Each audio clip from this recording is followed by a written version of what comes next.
Halo, Assalamualaikum warahmatullahi wabarakatuh. Ketemu lagi dengan channel Aris Eka Prasetya Official. Kita lanjutkan di video yang kedua ini. Setelah Bapak Ibu di video yang pertama sudah belajar tentang apa itu diferensiasi pembelajaran, maka sekarang kita akan belajar tentang strategi mendiferensiasi pembelajaran. Di mana strategi ini ada tiga. Yang pertama adalah diferensiasi konten, diferensiasi proses, dan diferensiasi produk. Apa itu diferensiasi konten? Nah ini ya, jadi diferensiasi konten merujuk pada strategi membedakan, mengorganisasian, dan format penyampaian konten. Konten adalah materi pengetahuan, konsep, dan keterampilan yang perlu dipelajari murid berdasarkan kurikulum. Jadi, dalam diferensiasi konten ini, seorang guru harus bisa membedakan hal-hal yang perlu diajarkan kepada siswanya berkaitan dengan materi, konsep, keterampilan yang perlu dipelajari berdasarkan kurikulumnya. Ada juga diferensiasi proses, yaitu merujuk pada strategi membedakan proses yang harus dijalani oleh murid yang dapat memungkinkan mereka untuk berlatih dan memahami isi. Nah, jadi dalam pembelajaran diferensiasi, jika kita menggunakan diferensiasi proses yang dilakukan oleh setiap siswa, tentunya setelah kita memetakan kebutuhan belajar siswa, maka proses setiap siswa itu berbeda-beda. Mungkin ada siswa nanti harus melakukan cenderung pada visual, ada siswa yang cenderung pada kinestetik dan sebagainya. Nah, itu adalah diferensiasi proses pembelajaran. Kalau yang konten tadi, kita bisa memilih materi ini itu cocoknya menggunakan cara apa dan bagaimana, seperti itu. Nah, diferensiasi produk ini adalah merujuk pada strategi membedakan produk hasil belajar murid, hasil latihan, penerapan, dan pengembangan apa yang telah dipelajari. Seorang anak yang kinestetik biasanya kalau memahami materi dia harus bergerak, kemudian dia harus memegang langsung dan sebagainya. Maka mungkin dalam produk yang dihasilkannya dia bisa untuk melakukan namanya role play atau mungkin suatu karya berbentuk tindakan. Nah, sedangkan anak yang visual bisa jadi dia kalau memahami materi itu bisa dengan cara membaca, maka dia bisa nanti dalam produknya membuat makalah atau mungkin mempresentasikan dari Canva dan sebagainya. Kalau anak yang sifatnya auditori atau dengan cara mendengar, ketika dia memahami materi pastinya harus sering mendengarkan sesuatu penjelasan. Maka di sini dalam produknya pun kita harus menyesuaikan juga ya. Jadi itu Bapak Ibu tiga cara atau strategi mendiferensiasi pembelajaran. Yang pertama tadi adalah diferensiasi konten, yang kedua adalah diferensiasi proses, yang ketiga adalah diferensiasi produk. Nah, bagaimana itu nanti akan kita wujudkan dalam menyusun modul ajar yang berdiferensiasi. Nah, baik. Sekarang di video kali ini Bapak Ibu, di video yang kedua ini kita fokus untuk membuat modul ajar yang berdiferensiasi. Bagaimana langkah-langkahnya? Jadi langkah-langkahnya untuk membuat modul ajar atau RPP berdiferensiasi, Bapak Ibu tentunya harus yang pertama melakukan pemetaan gaya belajar siswa. Bisa gaya belajar, bisa kesiapan belajar siswa, bisa minat siswa. Nah, untuk contoh di diklat ini atau di tutorial ini, saya akan cenderung pada pemetaan gaya belajar siswa. Setelah kita melakukan pemetaan, maka kita bisa melakukan atau menyusun modul ajar yang berdiferensiasi. Tentunya akan terlihat dalam kegiatan pembelajaran atau kegiatan intinya nanti, yaitu kalau anak yang kebutuhannya kinestetik, itu ngapain ya, kemudian guru harus seperti apa untuk yang anak bersifat visual, bagaimana dengan anak yang auditori dan sebagainya. Nah, setelah kita menyusun modul ajar, maka kita tidak lupa untuk memberikan lembar kerja untuk peserta didik tentunya yang berdiferensiasi. Nah, khusus dalam kegiatan tutorial kali ini atau diklat kali ini, yang kita bikin adalah LKPD digital menggunakan bantuan Google Form, di mana setiap siswa nanti bisa langsung mengidentifikasi dirinya, dia termasuk gaya belajar apa, kemudian akan masuk ke dalam LKPD sesuai dengan gaya belajarnya, dan dia bisa memahami kegiatan pembelajaran sesuai dengan kebutuhan gaya belajarnya dan melaksanakan evaluasi. Itu ya Bapak Ibu secara gambaran umum langkah-langkah yang akan kita laksanakan dalam diklat kali ini. Baik, kita akan mencoba untuk langkah yang pertama, yaitu melakukan pemetaan gaya belajar siswa. Nah, bagaimana cara untuk melakukan pemetaan gaya belajar siswa? Ya, untuk melakukan pemetaan terhadap gaya belajar siswa, kita bisa menggunakan angket sederhana, ya, atau bisa menggunakan pertanyaan-pertanyaan seperti ini ya. Manakah dari gambar berikut yang sesuai dengan karaktermu? Apakah kamu suka membaca visual, atau kamu suka bermain kinestetik, suka bergerak, atau kamu anaknya yang suka mendengarkan, bersifat auditori, ya seperti itu. Nah, itu ya. Jadi kita bisa menggunakan cara-cara seperti ini, atau kita juga bisa berkunjung di akun ini Bapak Ibu. Ini ada tes gaya belajar. Akan saya tunjukkan ya sebentar. Iya. Jadi jika Bapak Ibu nanti kepingin dengan cara cepat ya, sudah ada soal dan bagaimana cara untuk mengetahui gaya belajar siswa, Bapak Ibu bisa langsung menggunakan akun ini. Selain itu di modul di modul diklat, kami juga sudah menyediakan beberapa tes yang bisa digunakan kepada siswanya. Nanti akan kita bahas ya dalam diklatnya nanti. Nah, untuk yang gaya belajar, silakan berkunjung di http akupintar.id/tes gaya belajar. Seperti ini tampilannya. Nah, jika kita langsung bisa mengetahui ya di sini kita bisa mengetahui siswa kita bagaimana dia termasuk gaya belajar apa ya. Itu misalkan dia kalau misalkan visual ya. Apa sih anak yang visual ini? Tipe visual ini gaya belajar visual menyerap informasi terkait dengan visual, gambar, warna gambar, peta, diagram, dan belajar dari apa yang dilihat oleh mata. Artinya, bukti-bukti konkret harus diperhatikan terlebih dahulu agar mereka paham. Gaya belajar seperti ini mengandalkan penglihatan atau melihat dulu buktinya untuk kemudian mempercayainya. Nah, berbeda dengan auditori, seperti apa anak auditori ini? Tipe auditori ini, gaya belajar auditori adalah gaya belajar dengan cara mendengar, yang memberikan penekanan pada segala jenis bunyi dan kata, baik yang diciptakan maupun yang diingat. Gaya belajar auditori ini adalah di mana seseorang lebih cepat menyerap informasi melalui apa yang ia dengarkan. Penjelasan tertulis akan lebih mudah ditangkap oleh para pembelajar auditori ini. Ya, itu ya.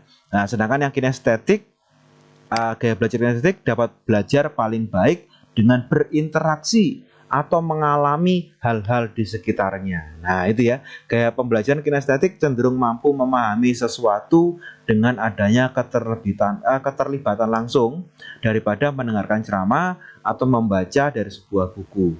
Gaya belajar kinestetik suka melakukan hal-hal dan menggunakan tubuh mereka untuk mengingat fakta seperti memanggil nomor telepon pada telepon genggam mereka. Gaya belajar kinestetik berarti belajar dengan menyentuh dan melakukan. Baik ya, sekarang silakan Bapak Ibu membagikan link tersebut kepada siswanya. Jika sudah, nanti mereka bisa lakukan tes sendiri-sendiri ya, seperti ini. Nah, saya akan mempraktekkan langsung ya Bapak Ibu. Ini ya, jadi kita bisa langsung menjawab dari isi tes ini nanti ya. Tinggal ada pernyataan, kamu diminta untuk memilih salah satu dari 3 pilihan jawaban yang paling sesuai dengan keadaan kamu saat itu. Terus temukan posisi nyaman mungkin dan pastikan tidak ada kegiatan lain yang sedang kamu lakukan saat menjawab tes.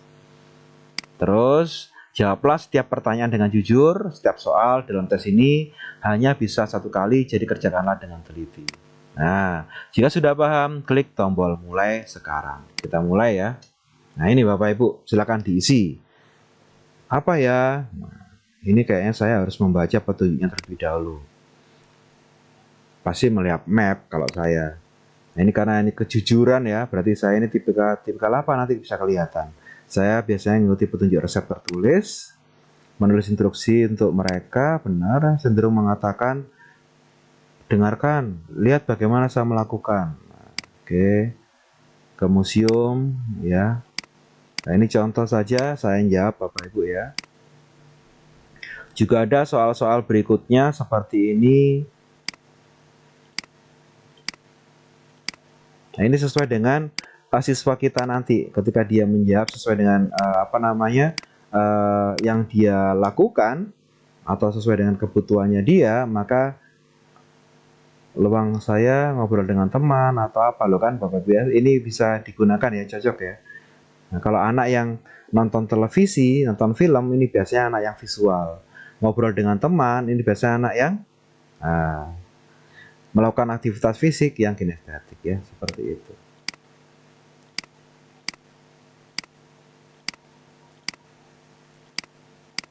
Ya. Jika sudah, klik selanjutnya dan maka sudah muncul, "Ore, kamu telah berhasil menyelesaikan tes gaya belajar.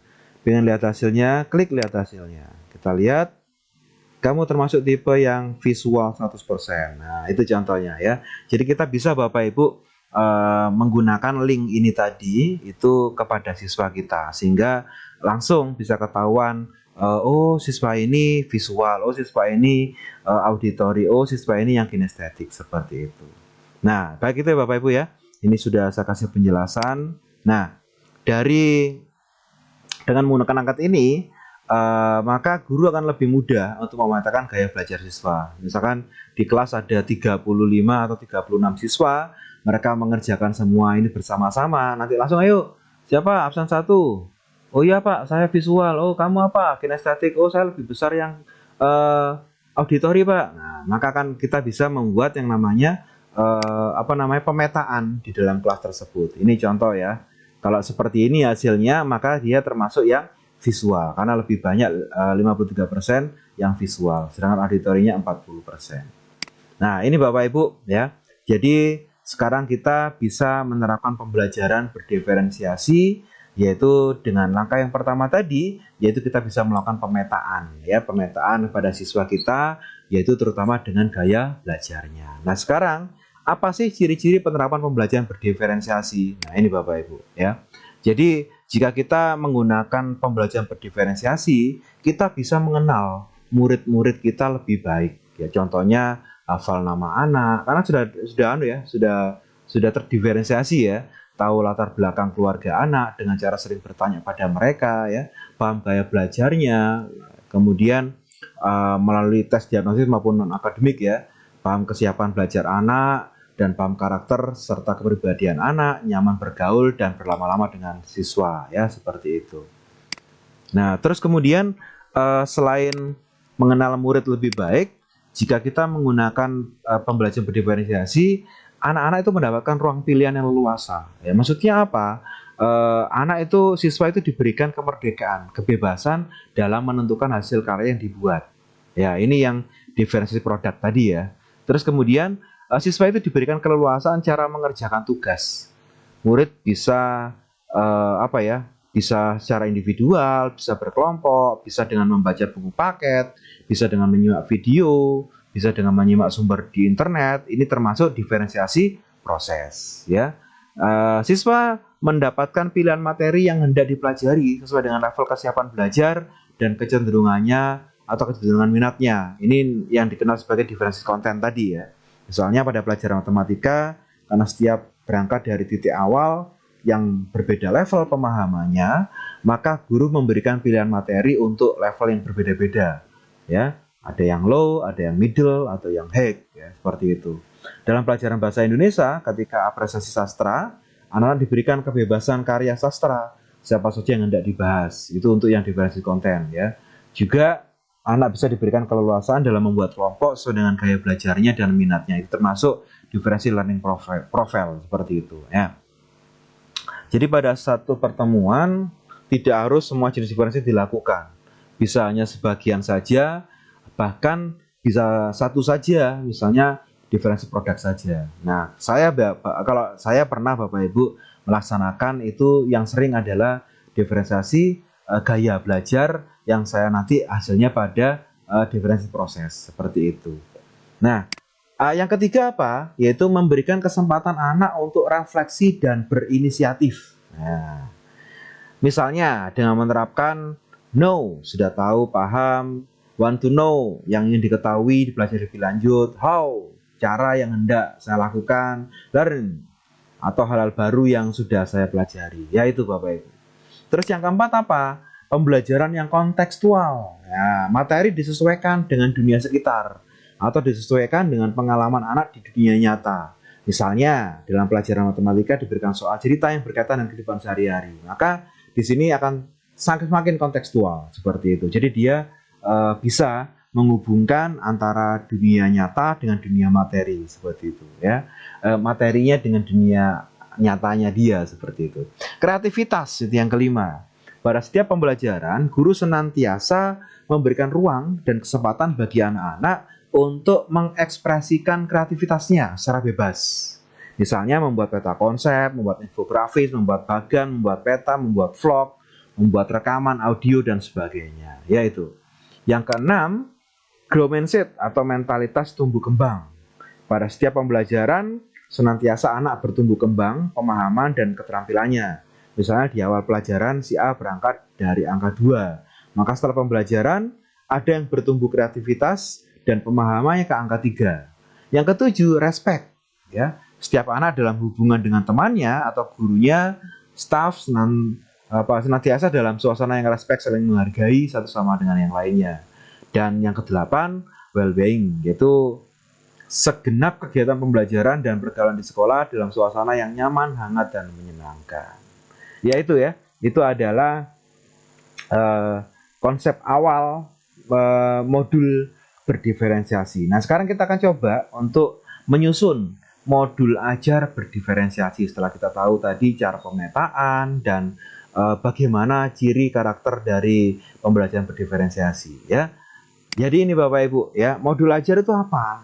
Jadi kita bahas sedikit ya. Modul ajar merupakan bagian penting yang dibutuhkan dalam pelaksanaan kurikulum Merdeka. Meskipun istilah modul ajar terkesan baru, sebenarnya secara struktur dan konten juga tujuannya dibuat sama dengan rencana pelaksanaan pembelajaran. Jadi Bapak Ibu yang selalu membeda-bedakan ya, modul ajar kuwi apa toh? Sebenarnya RPP tadi. Jadi RPP nama lainnya sekarang dalam modul ajar Bapak Ibu ya. Dikatakan sama dengan RPP karena memang memuat rencana pembelajaran atau lesson plan seperti tujuan, langkah, dan media pembelajaran serta asesmen yang dibutuhkan dalam satu unit topik ya berdasarkan tujuan pembelajaran atau ATP. Nah, tapi sekarang ada juga perbedaan ya. Apa sih perbedaan RPP dulu dengan modul ajar ya? Itu ada perbedaan-perbedaan. Misalkan ya, dalam modul ajar itu nggak ada kompetensi inti. Jadi jangan sampai salah, sudah pakai kurikulum Merdeka tapi masih menyertakan kompetensi inti ya. Ini sudah nggak ada kompetensi inti, nggak ada kompetensi dasar dan juga kriteria ketuntasan minimum atau KKM ya. Itu di modul ajar nggak ada seperti itu. Terus kemudian konten rencana pembelajaran yang biasanya difokuskan pada beban waktu belajar kini lebih difokuskan pada materi esensial. Nah jadi biasanya kalau Bapak Ibu sering ngajar materi A harus dihabiskan dalam 2 kali pertemuan. Nah, sekarang kita tidak harus menghabiskan materi itu semua, tapi yang esensi saja. Yang mana yang akan diajarkan sesuai dengan diferensiasi maupun kebutuhan siswa seperti itu. Guru tidak diwajibkan membuat RPP lagi. Nah, maksudnya apa ini? Guru nggak diwajibkan membuat RPP lagi itu maksudnya. Jadi Bapak Ibu nanti kalau seandainya dalam pembelajaran itu ada langkah-langkah seperti RPP, maka Bapak Ibu cukup membuat modul ajar saja ya. Jadi di dalamnya tetap ada yang namanya kegiatan pembelajarannya. Yang penting itu Bapak Ibu ya. Dalam implementasi kurikulum Merdeka, guru diharuskan membuat modul ajar, yaitu maksudnya di situ. Bukan nanti waduh enak nggak RPP gitu ya. Tapi tetap bikin modul ajar. Yaitu Bapak Ibu. Itu adalah perbandingan atau perbedaan umum antara RPP dan modul ajar. Nah, apa sih komponen modul ajar? Nah, ini sekarang kita bahas ya.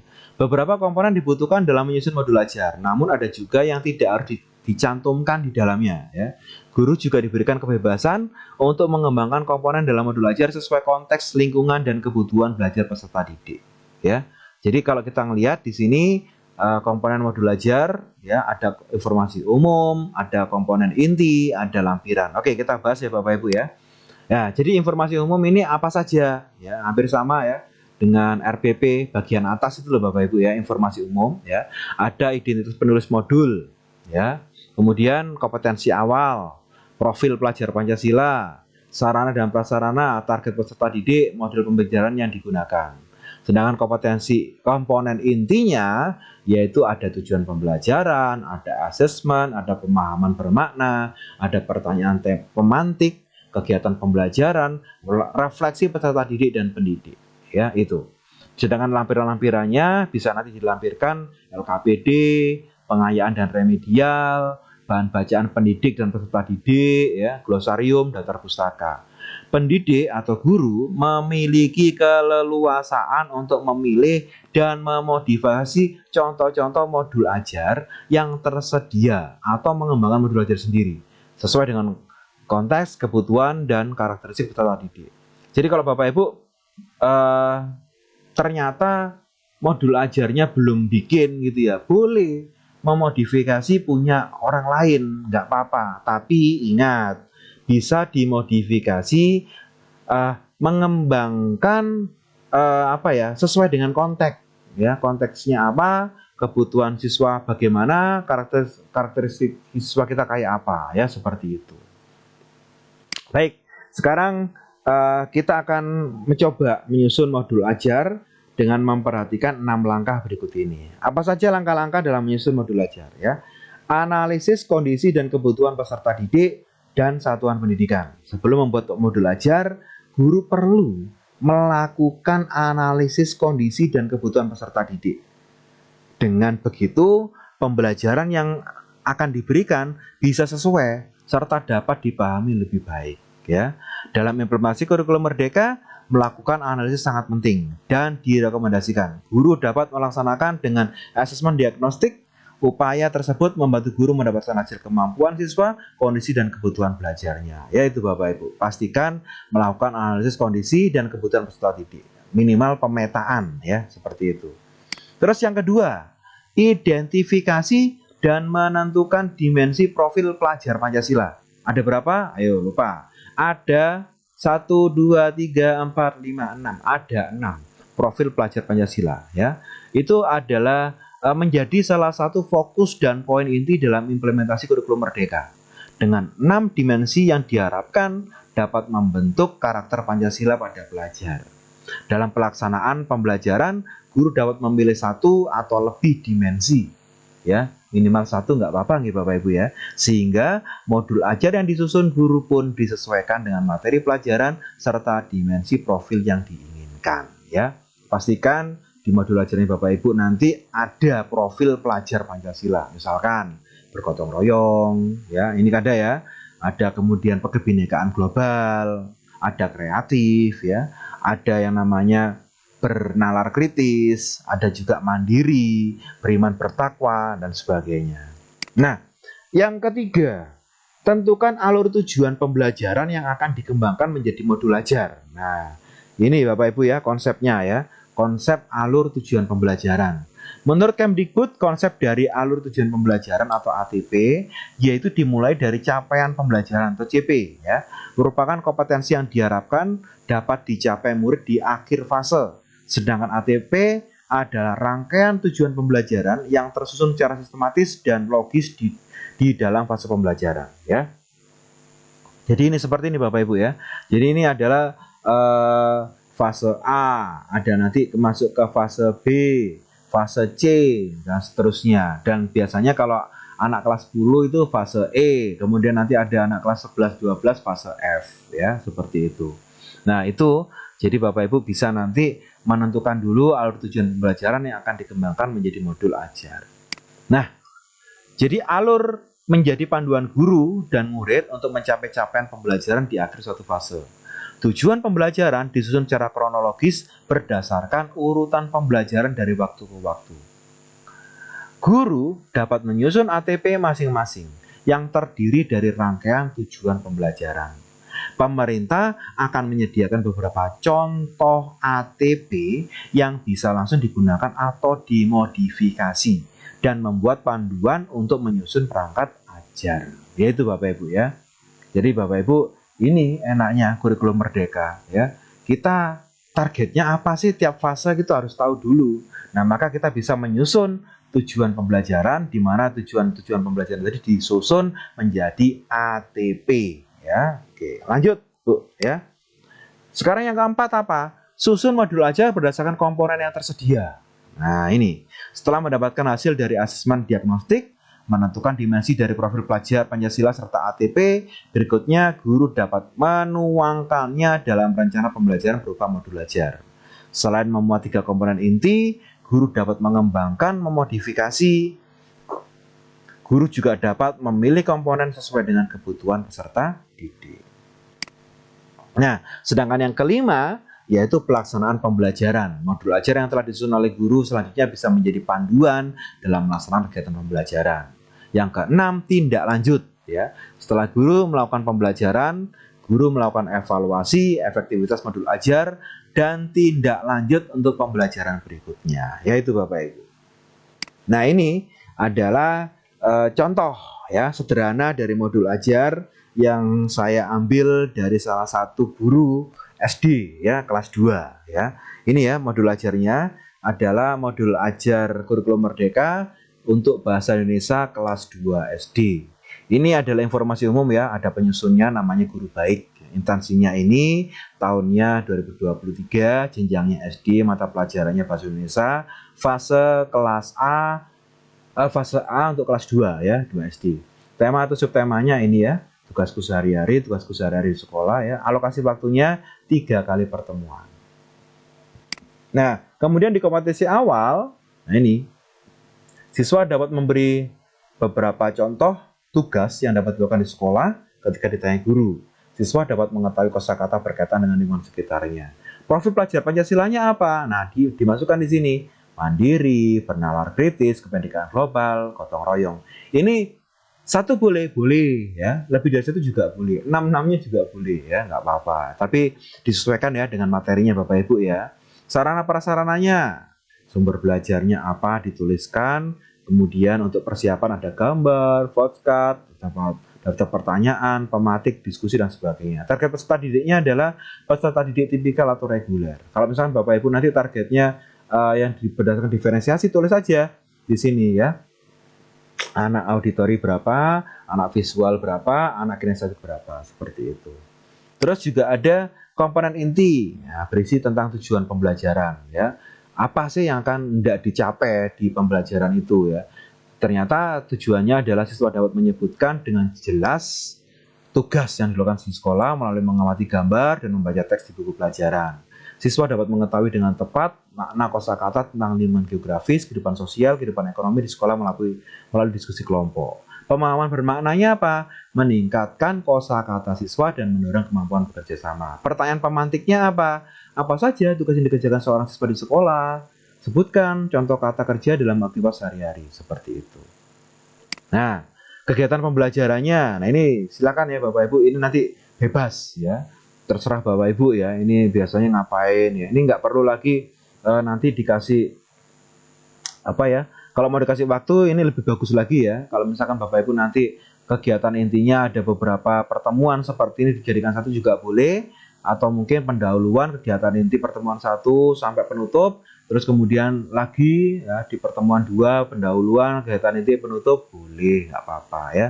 Yang penting di dalam kegiatan inti ini bisa menunjukkan adanya diferensiasi ya. Misalkan contoh ya, ini kan belum ada ya Bapak Ibu ya. Nah, siswa menjawab pertanyaan di buku pelajaran, mengamati lingkungan. Nah, mungkin kalau mengamati lingkungan di sekolah dengan cara berkelompok, ini adalah prosesnya ya. Ini adalah diferensi proses. Dapat menggambarkan letak sekolahnya. Nah, berarti kalau dia sudah menggambar, ada yang menggambar, ada mungkin yang melaporkan. Berarti apa tadi? Diferensiasi produk. Ya itu Bapak Ibu. Nah, kalau saya lebih condong untuk yang proses dalam gaya belajar. Misalkan ada yang membaca buku, ada yang nanti harus melaksanakan apa ya, kemudian dia ada yang mendengarkan YouTube dan sebagainya ya, itu. Nah, ini penutupnya bisa kelihatan ya. Terus kemudian Asesmennya apa? Ada hasil observasi, diskusi, presentasi. Pengayaan remedialnya apa ya? Jangan lupa nanti dilampirkan. Refleksi peserta didik dan guru. Guru mengajak peserta didik untuk menarik kesimpulan bersama-sama saat materi pelajaran telah dijelaskan. Itu. Nah, ini lampirannya. Ada LKPD, ada buku materi ya, atau mungkin bahan bacaan, ada glosarium jika ada sesuatu yang perlu dijelaskan ya, monggo dikasih glosarium. Terus yang terakhir adalah ada daftar pustakanya. Jangan sampai lupa ya.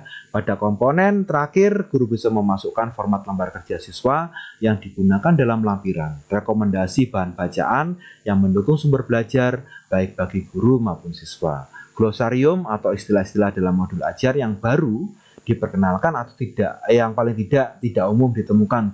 Nah, itu silakan kalau ada ya. Dan daftar pustaka sebagai referensi penyusunan modul ajar. Guru bisa mulai mempraktekkan menyusun modul ajar dengan memilih subkomponen yang sekiranya mudah dan penting untuk dimasukkan. Nah, ini Bapak Ibu yang harus saya tunjukkan ya. Jadi ini harus saya jelaskan di awal ya. Jadi apa sih RPP atau modul ajar berdiferensiasi? Ini yang paling penting ya, harus dipahami ya. RPP yang memuat pembelajaran berdiferensiasi sama dengan RPP yang lainnya. Ini bukan sebuah jenis RPP yang baru. Jadi RPP modul ajar sama, cuman yang membedakan adalah ya, yang mungkin berbeda hanya proses pembuatannya yang harus dimulai dengan mempertimbangkan kebutuhan belajar murid atau melakukan pemetaan ya, dengan melihat pada kesiapan, minat, profil belajar siswa ya. Monggo, nanti jadi jangan lupa sebelum bikin RPP harus ada pemetaan dulu ya. Skenario pembelajaran dalam RPP akan mendeskripsikan bagaimana cara memenuhi kebutuhan belajar murid tersebut. Seperti tadi saya jelaskan ya, dalam RPP-nya yang kelas 2 SD tadi, maka di situ harus ditunjukkan dalam kegiatan inti, yaitu misalkan siswa diminta untuk membaca materi. Nah, itu berarti untuk anak yang visual.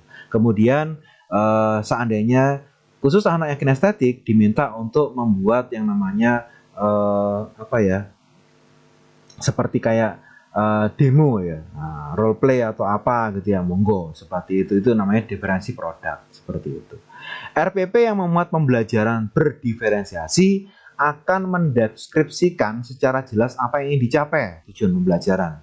Bagaimana guru akan mengukur ketercapaian tujuan asesmennya, dan bagaimana cara guru membantu siswa untuk mencapai tujuan tersebut, kegiatan pembelajarannya. Nah, itu ya Bapak Ibu ya. Jadi ini penting ya, harus dicatat ya. Makanya saya kasih halaman tersendiri, yaitu sekilas tentang RPP modul ajar berdiferensiasi. Ini contohnya Bapak Ibu ya. Jadi contoh dari modul ajar atau RPP yang berdiferensiasi ya, di bagian awal wajib ada pemetaan belajar yang ditunjukkan hasil pemetaannya ya. Jadi ini Bapak Ibu, misalkan ya hasil pemetaan. Nah, ada anak yang anak yang low, kemudian anak yang pintar, anak yang kurang dan sebagainya. Ini ditunjukkan hasil dari kesiapan belajar. Kemudian mungkin dari minat. Oh, ternyata anak ini minatnya ke apa. Tapi kalau Bapak Ibu nanti kalau nggak bisa tiga-tiganya ya, dari kesiapan minat ya, mungkin bisa langkah yang ketiga langsung, yaitu gaya belajar. Nggak apa-apa, okay? Pakai yang link tadi Bapak Ibu, yang link saya tunjukkan tadi ya, untuk menentukan gaya belajar siswa. Itu aja Bapak Ibu ya. Jadi di bagian awal ditunjukkan pemetaannya, baru masuk ke RPP-nya. RPP-nya bebas, mau pakai Canva bikinnya boleh, pakai Word juga boleh ya. Ingat tadi ya, komponen utama ya ada 3 dari dari modul ajar ya. Silakan nanti itu dimasukkan semua. Seperti ini contoh ya.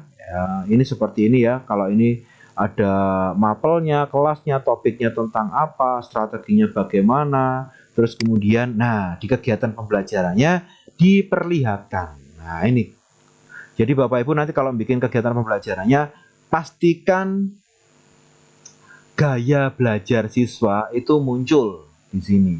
Misalkan anak kinestetik ngapain, anak yang visual ngapain. Jadi dalam kegiatan pembelajarannya, Bapak Ibu benar-benar melaksanakan pembelajaran yang berdiferensiasi. Seperti itu ya. Hampir sama, penutupnya mungkin sama nanti ya, sama, asesmennya juga sama, tapi yang penting kegiatan pembelajarannya menunjukkan pembelajaran yang diferensiasi.